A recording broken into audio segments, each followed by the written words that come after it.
The air in the apartment was thick, the kind of heavy stillness that makes your skin prickle even when nothing's wrong. I didn't think much of it at first.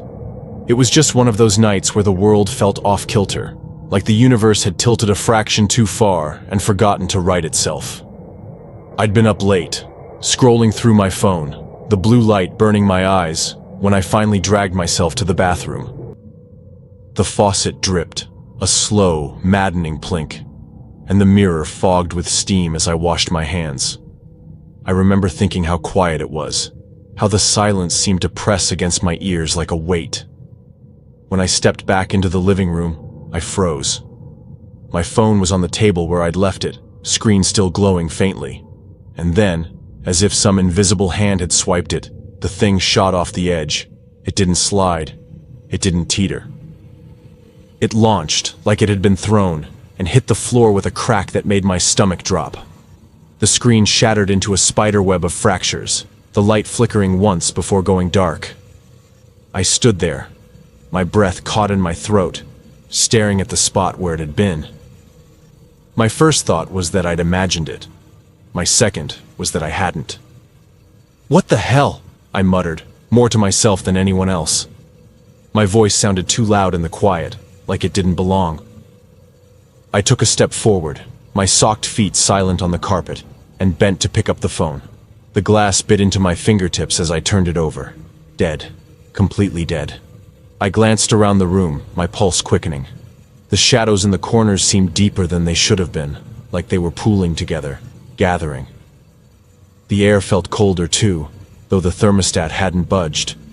I told myself it was nothing, just my mind playing tricks. But the back of my neck prickled, and I couldn't shake the feeling that something was watching me. "Okay," I said, louder this time, forcing a laugh that came out shaky. "Real funny. Who's messing with me?" No one answered. Of course, no one answered. I was alone. I'd been alone all night. I set the phone back on the table, my hands trembling just enough to annoy me. "Get it together," I muttered, rubbing my palms on my jeans. "It's just a phone. Probably a glitch or something." But even as I said it, I didn't believe it. Glitches didn't throw phones across rooms. Glitches didn't make the air feel like it was alive, pressing in on you from all sides. I sat down on the couch, my eyes darting to the table every few seconds, half expecting the phone to move again. It didn't. Not at first. I tried to distract myself, flipping through a book I'd left on the coffee table, but the words blurred together, meaningless. My nerves were too frayed to focus. And then I heard it. A faint tap, like a fingernail against glass. I froze, the book slipping from my hands. The sound came again, sharper this time, and I realized it was coming from the table. My phone. The screen was lit up again, the cracks glowing faintly, and it was vibrating against the wood, rattling like it was trying to break free. "No," I whispered, my voice barely audible. "No, no, no." I reached for it, my hand hovering just above the surface, but before I could grab it, the thing shot off the table again. This time, it didn't just fall. It flew, arcing through the air like it had been hurled, and slammed into the wall with a sickening crunch. The screen went dark again, pieces of glass scattering across the floor. I didn't move. I couldn't. My heart was pounding so hard, I could feel it in my throat, and my breath came in short, shallow gasps. The room felt colder than ever, the shadows stretching toward me like they were alive. I wanted to run, to scream, to do something, but I was rooted to the spot, my body refusing to obey. And then, from somewhere in the darkness, I heard it. A voice. Low and rasping, like it hadn't been used in years. "Leave." The word hung in the air, sharp and final, and I didn't need to be told twice. I bolted, my feet slipping on the carpet as I scrambled for the door. I didn't grab my keys. I didn't grab my shoes. I just ran, the sound of my own breathing loud in my ears, until I was outside, the cold night air hitting me like a slap. I didn't go back that night. I couldn't. I stayed at a friend's place, lying awake until the sun came up, replaying what had happened over and over in my head. By morning, I'd almost convinced myself it was a dream. Almost. But when I finally went back to the apartment, the phone was still there, shattered and lifeless, right where it had landed. And the air still felt heavy, like whatever had been there was waiting. I moved out a week later.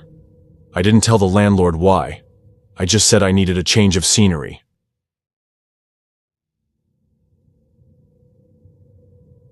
The house stood at the end of a gravel road, its silhouette jagged against the bruised sky. My uncle's place had always been a relic of another time, a sprawling Victorian monstrosity with peeling paint and windows that seemed to watch you as you approached. I hadn't been there in years, not since I was a kid. But when he called and asked me to house sit while he was out of town, I couldn't say no. He sounded off on the phone, his voice thin and frayed, but I chalked it up to age. He was getting older after all. We all were. The first night was uneventful. The house creaked and groaned like an old ship, but I'd expected that. I spent the evening unpacking, the floorboards protesting under my weight, and settled into the guest room on the second floor. The air smelled faintly of mildew and something else I couldn't quite place. Something sharp, metallic. I opened a window to let in the cool night air, but it didn't help. The smell lingered, faint but persistent. I woke up sometime after midnight to the sound of footsteps. They were slow, deliberate, pacing the hallway outside my door. I lay still, my heart hammering in my chest, and listened. The footsteps stopped just outside my room. I held my breath, waiting for the doorknob to turn, but nothing happened. After what felt like an eternity, the footsteps retreated, fading down the hallway. I told myself it was the house settling. Old houses make noise. They shift and groan and sometimes sound like they're alive. But deep down, I knew better. The footsteps had been too deliberate, too purposeful. They didn't belong to the house. The next morning, I tried to shake it off. I made coffee in the ancient percolator my uncle kept in the kitchen and sat at the table, staring out the window at the overgrown garden. The house felt different in the daylight, less menacing, but the memory of the footsteps lingered like a bad taste. "You're imagining things," I muttered to myself, rubbing my temples. "It's just an old house." But that night, it happened again. I was in the living room, reading by the dim light of a lamp, when I heard it. A faint scratching sound, like nails dragging across wood. It came from the hallway. I set my book down and listened, my skin prickling. The scratching stopped, replaced by the sound of something being dragged across the floor. I stood up, my legs unsteady, and crept to the doorway. The hallway was empty. I stepped out, my breath shallow, and looked around. The floorboards were bare, the walls lined with faded photographs of people I didn't recognize. At the far end of the hallway, the door to the attic stood slightly ajar. I hadn't noticed it before. I walked toward it, my footsteps echoing in the silence. The door creaked as I pushed it open, revealing a narrow staircase that disappeared into darkness. The air was colder here, the metallic smell stronger. I hesitated, then reached for the light switch. The bulb flickered to life, casting a weak yellow glow over the stairs. I climbed them slowly, each step groaning under my weight. The attic was cluttered with old furniture and boxes, their surfaces thick with dust. In the center of the room stood a rocking chair, its back to me. It was rocking. I froze, my breath catching in my throat. The chair moved slowly, back and forth, as if someone had just been sitting in it. I took a step closer, my pulse roaring in my ears. The chair stopped. I don't know how long I stood there, staring at it. But eventually, I forced myself to move. I searched the attic, my hands trembling. But there was no one there. Just the chair, the boxes, and the dust. I didn't sleep that night. I sat in the living room with all the lights on, my back to the wall, and waited for dawn. When the sun finally rose, I called my uncle. "Hey," I said when he answered, trying to keep my voice steady. "I think there's something wrong with the house." There was a long pause on the other end of the line. "What do you mean?" "I've been hearing things. Footsteps, scratching, and the attic. There's a rocking chair up there. It was moving on its own." Another pause. "Don't go up there," he said finally, his voice low. "Just stay out of the attic." "Why? What's up there?" He didn't answer right away. When he did, his voice was strained. "It's not your concern. Just stay out of the attic, okay?" I wanted to press him, to demand answers, but something in his tone stopped me. "Okay," I said reluctantly. "But if this keeps up, I'm leaving." "Fair enough," he said, and hung up. The next few days were quiet. Too quiet. The house seemed to hold its breath, waiting. I avoided the attic, but I couldn't shake the feeling that something was watching me. I caught glimpses of movement out of the corner of my eye, shadows that darted just out of sight, shapes that didn't belong. I told myself it was my imagination, but the tension coiled tighter with each passing day. Then, on the fourth night, I saw her. I was in the kitchen, washing dishes when I felt it, a cold draft that made the hairs on the back of my neck stand up. I turned around, and there she was, standing in the doorway. She was pale, her skin almost translucent, and her hair hung in limp dark strands around her face. Her eyes were hollow, empty, and she wore a tattered dress that looked like it had been buried for decades. She didn't move, didn't speak. She just stood there staring at me. I dropped the plate I was holding. It shattered on the floor, the sound sharp and deafening in the silence. When I looked up again, she was gone. I didn't wait for daylight. I grabbed my keys and bolted out the door, my heart pounding. I drove to a motel on the outskirts of town and checked in, my hands shaking so badly I could barely sign the receipt. I never went back to the house. My uncle didn't ask why. When he returned, he sold the place without explanation. I didn't ask for one. Some things are better left buried.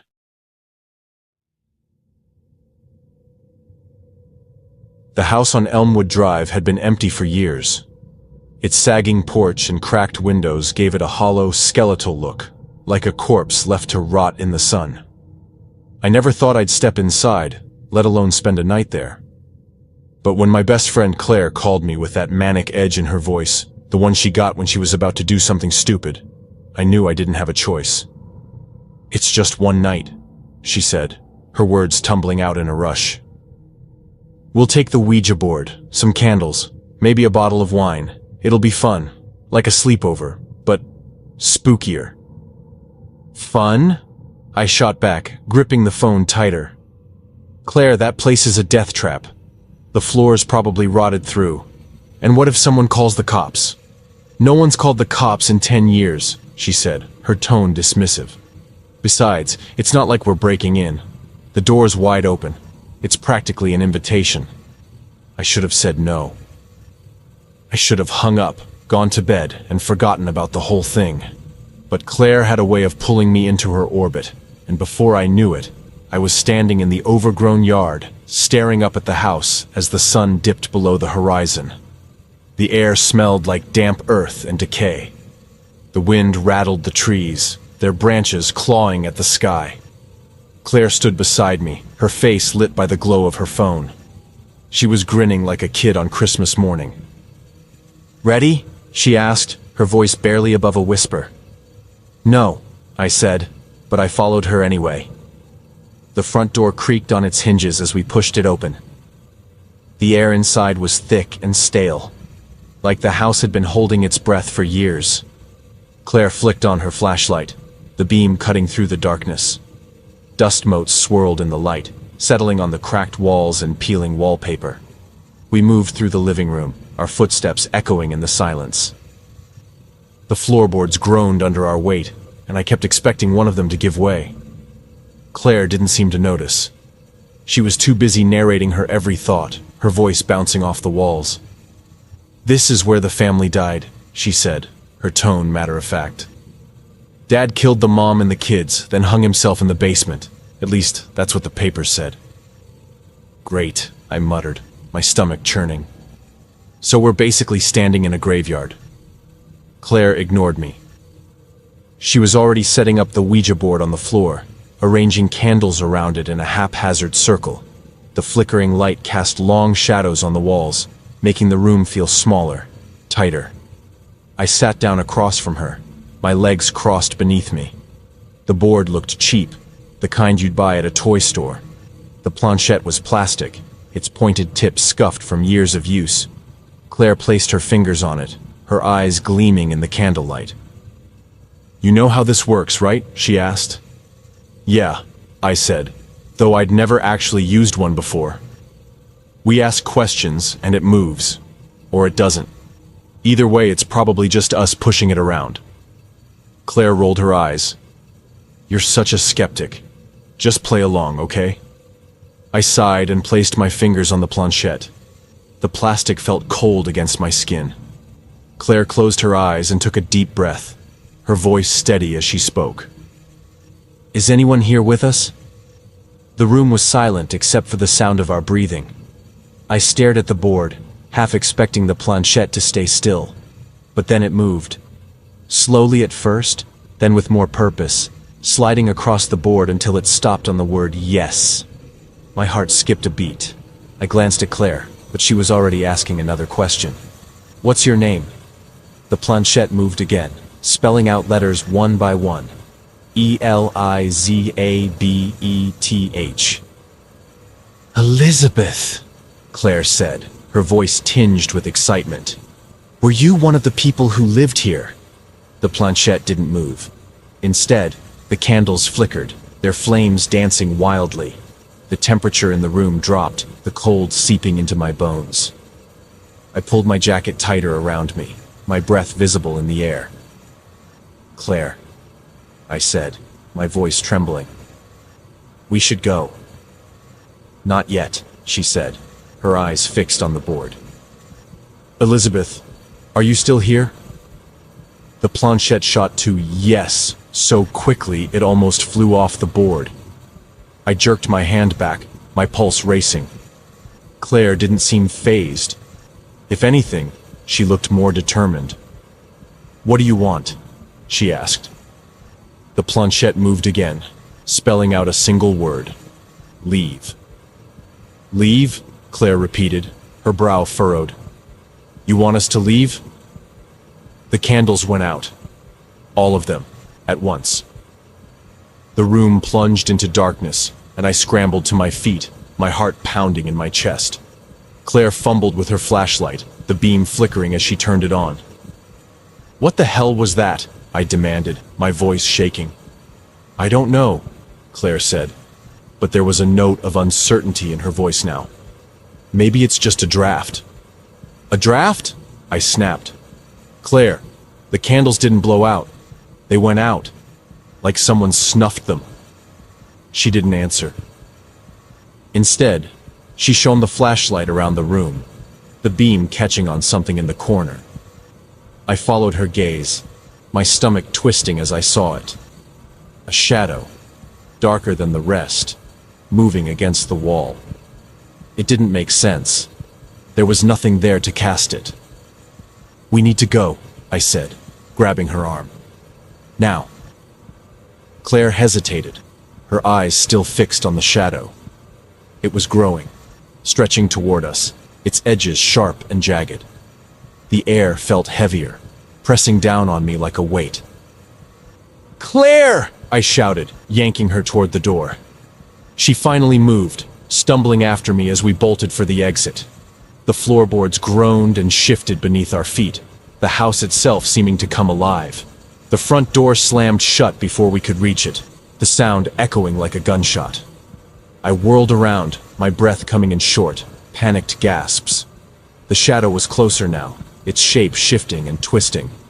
It didn't look human. It didn't look like anything I'd ever seen before. "The window!" Claire shouted, pointing to the living room. We ran, our footsteps pounding against the floor. The window was old, the frame warped and swollen. I threw my shoulder against it, the glass rattling but not breaking. Claire grabbed a candlestick from the floor and swung it, the glass shattering on impact. Cold air rushed in as we climbed through, the shards cutting into my hands. I didn't care. I just kept running, Claire right behind me, until we were back in the yard, the house looming behind us like a predator. We didn't stop until we reached the car. I fumbled with the keys, my hands shaking so badly I could barely get them in the ignition. Claire was silent, her face pale in the moonlight. As I drove away, I glanced in the rearview mirror. The house was still there, its windows dark and empty. But for a moment, just a moment, I thought I saw something moving in the shadows. We never talked about what happened that night. Claire didn't bring it up, and neither did I. In addition, YouTube's algorithm prioritizes videos with many likes and subscriptions. So, if you enjoyed this video, please click the like and subscribe buttons to help more people see and know about this content. Thank you for watching and listening.